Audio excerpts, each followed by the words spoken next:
Hello বন্ধুরা, শুভ সকাল। আজ রাস পূর্ণিমা উপলক্ষে আমাদের বাড়িতে ছোট্ট করে একটা পুজোর আয়োজন করা হয়েছে। এখানে পাকা ভোগ দিয়ে ভোগ লাগানো হবে নারায়ণ ঠাকুরকে, সাথে আমাদের যে বাড়িতে স্থাপিত কালী মন্দির সেখানে মাকেও ভোগ নিবেদন করা হবে, পাকা ভোগ। তো সকাল থেকে তারই প্রস্তুতি চলছে জোর কদমে।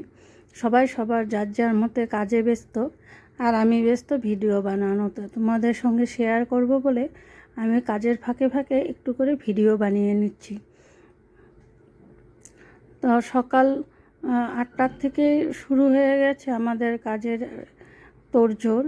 তো ঠাকুরমশাই এখনও আসেনি। তো বলতে বলতে ঠাকুরমশাইও চলে আসছে।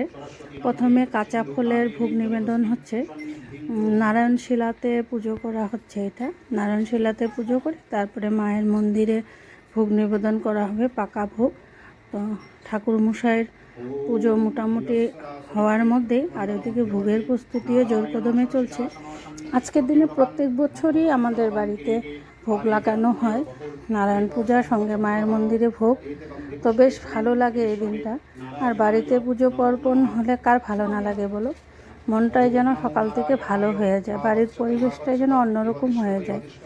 একটা পুজো হলে বাড়িতে ছোট হোক বা বড় হোক, কাজকর্ম তো অনেকটাই থাকে, সেম কাজই করতে হয়, তথাপিও মনটা যেন ভালো লাগে। পুজোর কাজ করতে ভীষণ ভালো লাগে, তাই সবাই কাজে ব্যস্ত। এই যে মায়ের মন্দির, সকালে কাঁচা ফলের পুজো হয়েছে, দুপুরে পাকা ভোগ হবে।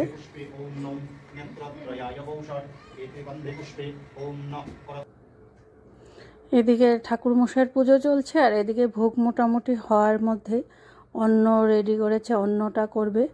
এনারা ভোগ প্রস্তুত করছেন। আর তো আজকের ভিডিওটা তোমাদের কেমন লাগলো কমেন্ট করে জানিও। ছোট্ট একটা ভিডিও নিয়ে আসছি, যদি ভালো লাগে শেয়ার করো, আর কমেন্ট করে লাইক শেয়ার করে আমার পাশে থেকো। আবারও নতুন ভিডিও নিয়ে আসবো। আজকের জন্য এই পর্যন্তই, আবারও দেখা হবে।